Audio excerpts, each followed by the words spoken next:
In the beginning, God created the heavens and the earth and all things. A vibrant new world was born.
Everything created by God was perfect and beautiful, displaying His wisdom, His goodness, and His almightiness.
God created Adam and Eve in His own image, with His own hands, and breathed His very life into them.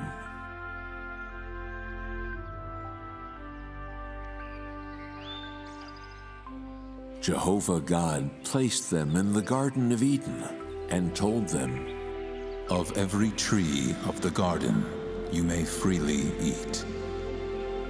But of the tree of the knowledge of good and evil, you shall not eat of it. For in the day that you eat thereof, you shall surely die."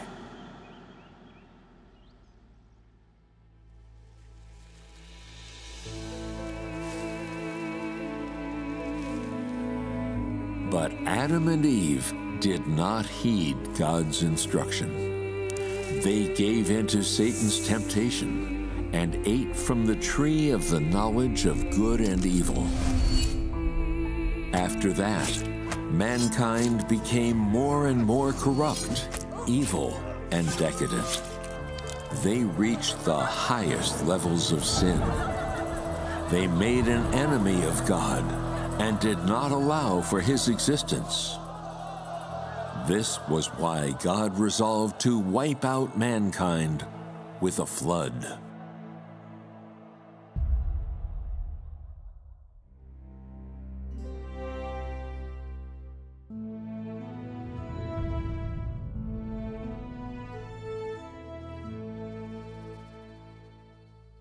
One day, Jehovah God came to Noah. Noah.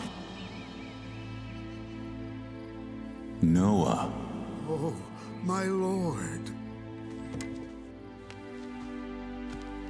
The end of all flesh is come before me, for the earth is filled with violence through them, and behold, I will destroy them with the earth. Make you an ark of gopher wood. Rooms shall you make in the ark, and shall pitch it.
After the flood, all living, breathing things on earth had died, except for 8 people in Noah's family, and every animal placed upon the ark.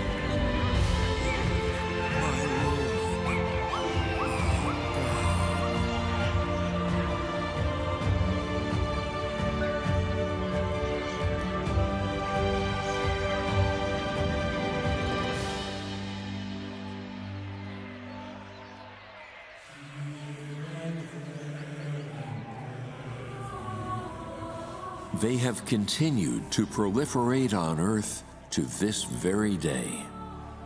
God made a covenant with them that he would never destroy the earth with a flood again.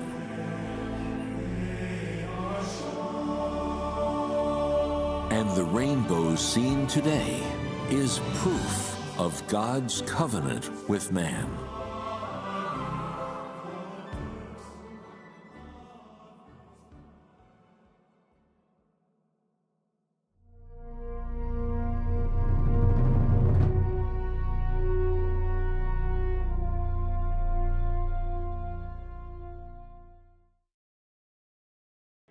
Jehovah said, Because the cry of Sodom and Gomorrah is great, and because their sin is very grievous, I will go down now and see whether they have done altogether. The cities of Sodom and Gomorrah were full of evil, licentiousness, rampant with murder, and indulgence in extravagant pleasures. They reached the point of clamoring against God, of fighting against him, and raging his disposition. Where are the men which came into you this night? Bring them out to us, that we may know them.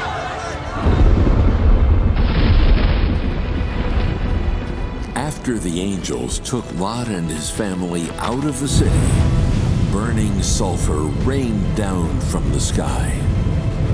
The raging fire lit up the heavens. Hurry up! My house! Our lives are on the line. Who cares about the house? I'm not afraid. Just one look. Just one look.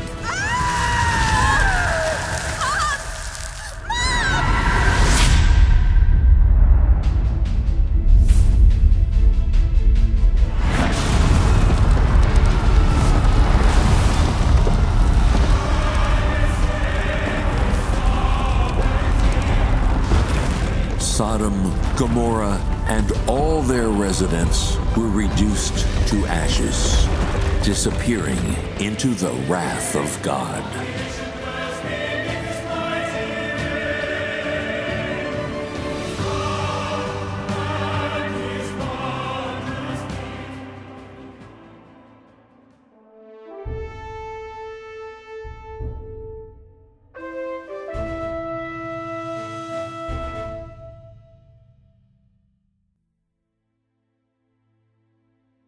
The Israelites, descendants of Abraham, fled to live in exile in Egypt due to famine.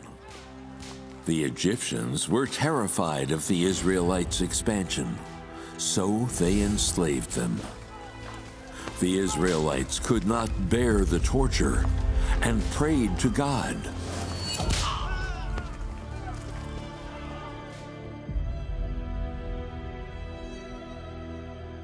God heard their prayers and decided to lead the Israelites out of Egypt.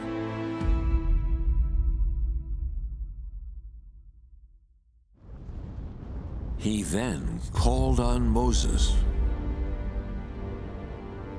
Moses. Now therefore, behold, the cry of the children of Israel is come to me. And I have also seen the oppression with which the Egyptians oppress them. Come now, therefore, I will send you to Pharaoh, that you may bring forth my people, the children of Israel, out of Egypt. Moses went to see the Egyptian Pharaoh with God's command. But the Pharaoh would not agree to release the Israelites.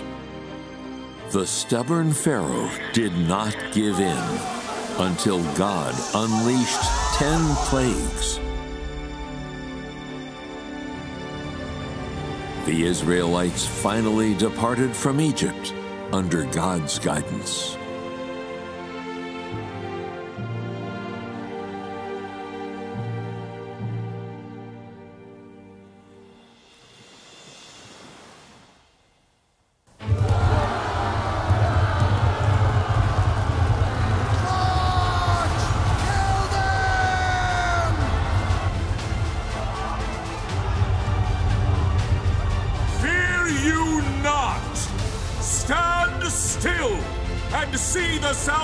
Of Jehovah!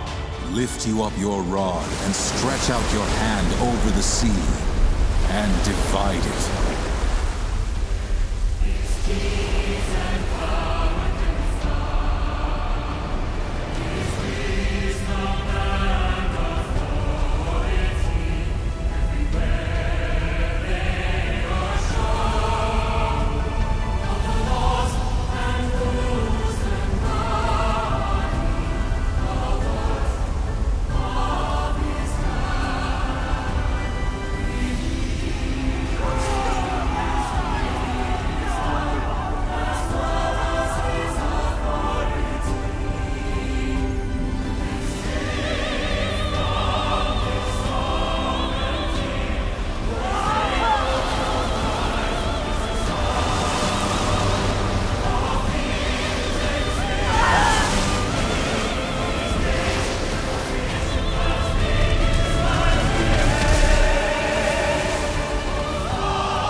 After escaping from the pursuing Egyptian soldiers, Moses continued to lead the Israelites southward until they came to Mount Sinai.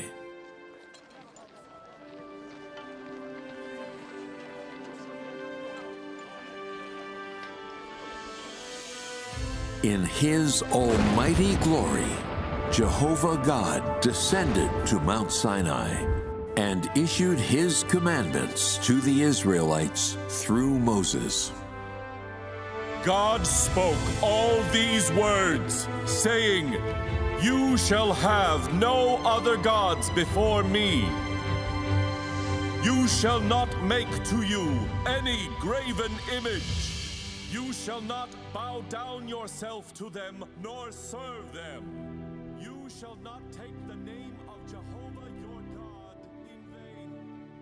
Here and there and everywhere,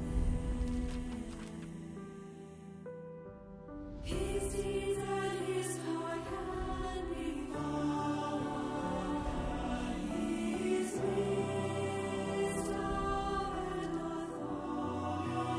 After leading the Israelites out of Egypt, God issued laws comprised of commandments, teachings, prohibitions, and decrees. A total of 613 laws after collation by later generations. These laws from God were issued to explicitly instruct people on how to worship God and live on this earth.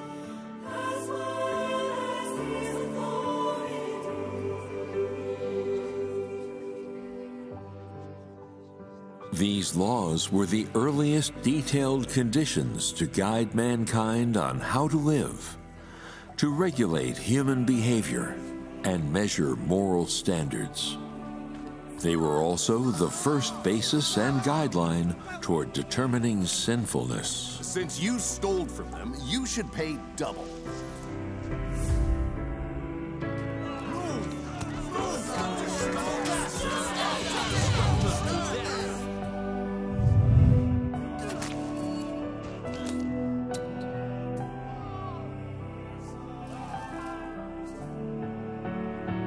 They provided standards and guidelines for future generations on the establishment of the Constitution. They also laid a foundation for the perfection of legal systems for subsequent generations. Many modern legal provisions and judicial concepts have been profoundly influenced by these laws. For example, murder, rape, robbery, libel, and embezzlement were established as crimes based on the Ten Commandments.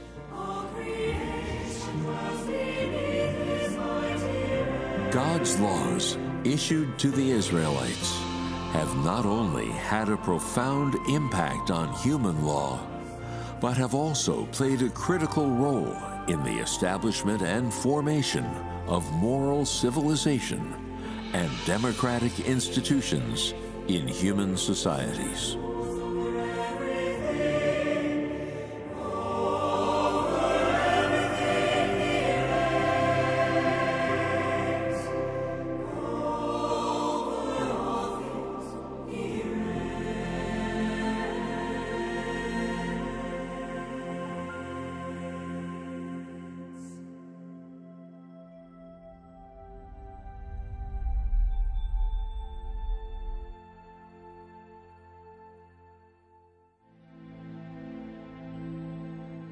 In the end, after hundreds of years of living under the restrictions of the law, the Israelites were unable to uphold the law.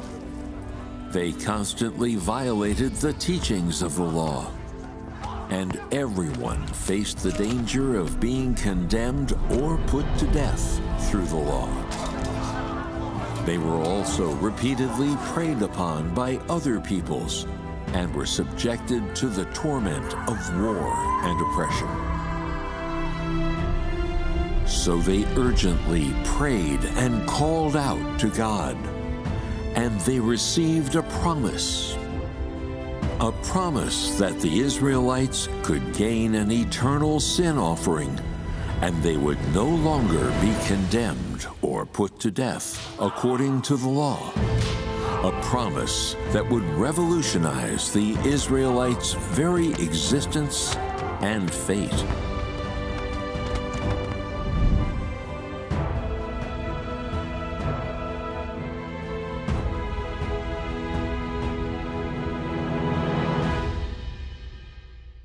Thus, Jehovah God told the Israelites by means of a prophet.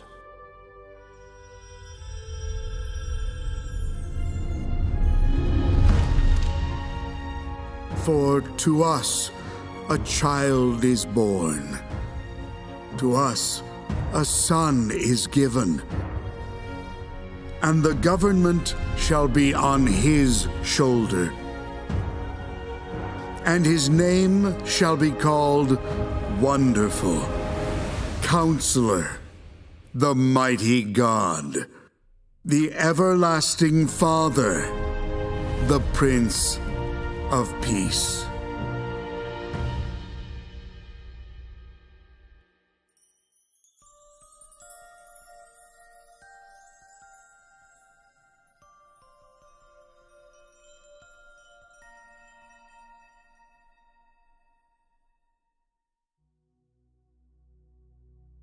In the year of our Lord, a male child was born in a manger in a Jewish inn in Bethlehem.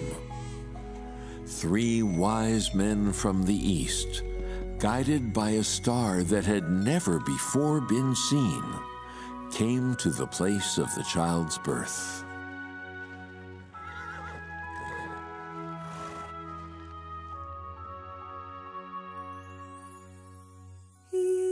They bowed down to him in worship.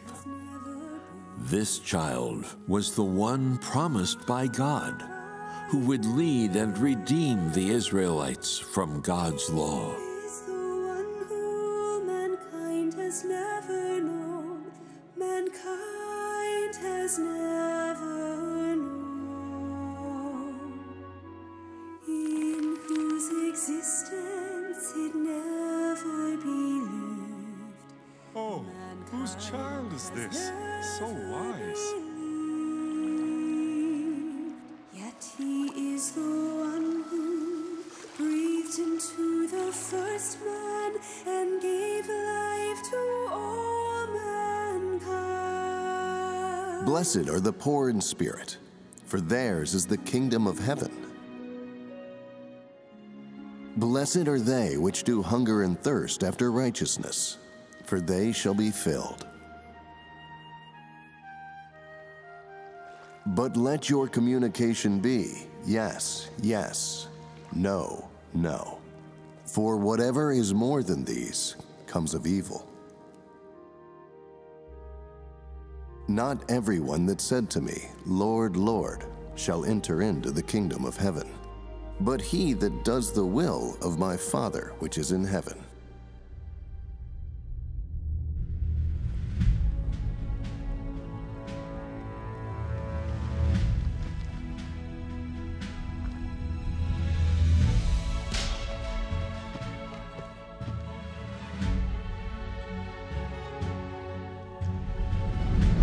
The coming of the Lord Jesus Christ put an end to the Israelites' lives of slavery to sin. They no longer had to face the peril of being condemned or executed for their inability to uphold God's law.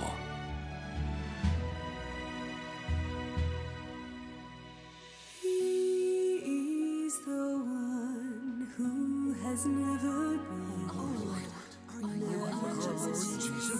I send the promise of my Father on you. Thomas, reach here your finger, and behold my hands. And reach here your hand, and thrust it into my side. And be not faithless, but believing. In whose existence it never believed.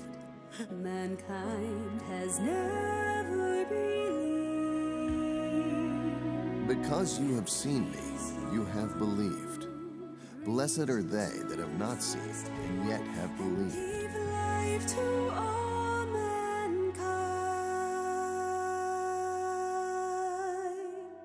Their sins were pardoned because of the Lord Jesus' sin offering. Their living conditions underwent a complete change.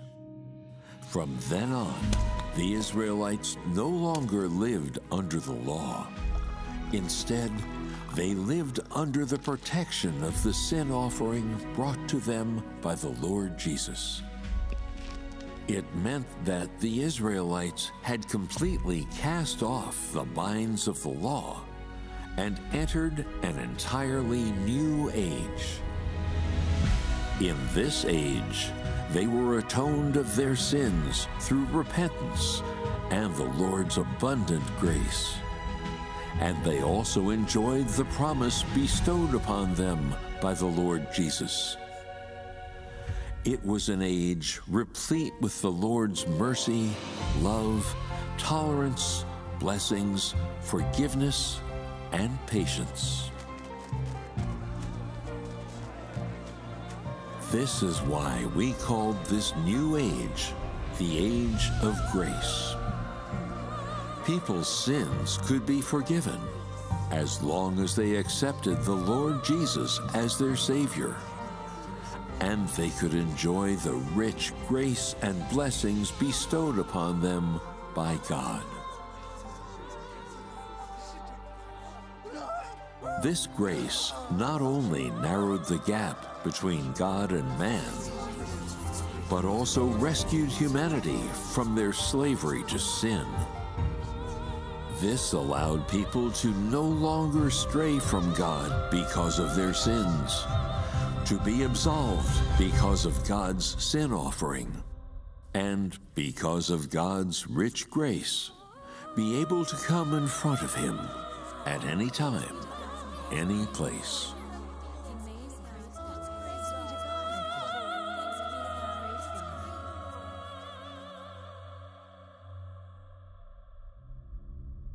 The coming of the Lord Jesus brought an end to the old age of constraints by the law and ushered mankind into a new age. Meanwhile, it improved the relationship between God and man and opened up a new beginning, a new start to God's work of management among mankind.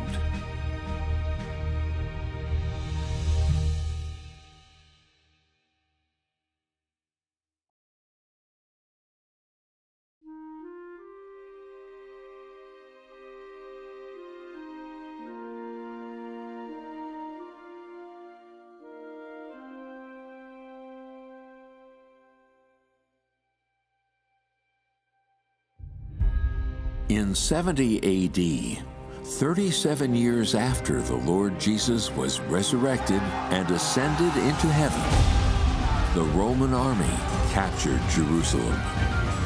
The diasporas of Jewish people wandered the earth after being driven out of the land of Israel.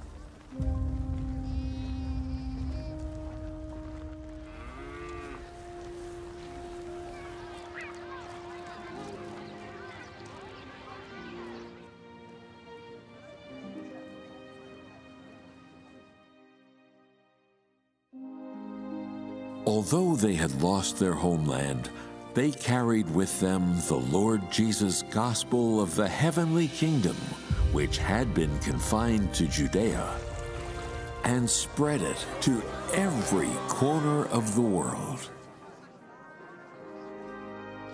He that believes and is baptized shall be saved. For Christ also has once suffered for sins, the just for the unjust. She's come back to life. She's alive. She's come back to life. Hallelujah. Thanks to the Lord. Hallelujah. May the Lord have mercy on me. My legs have been healed. I can stand up.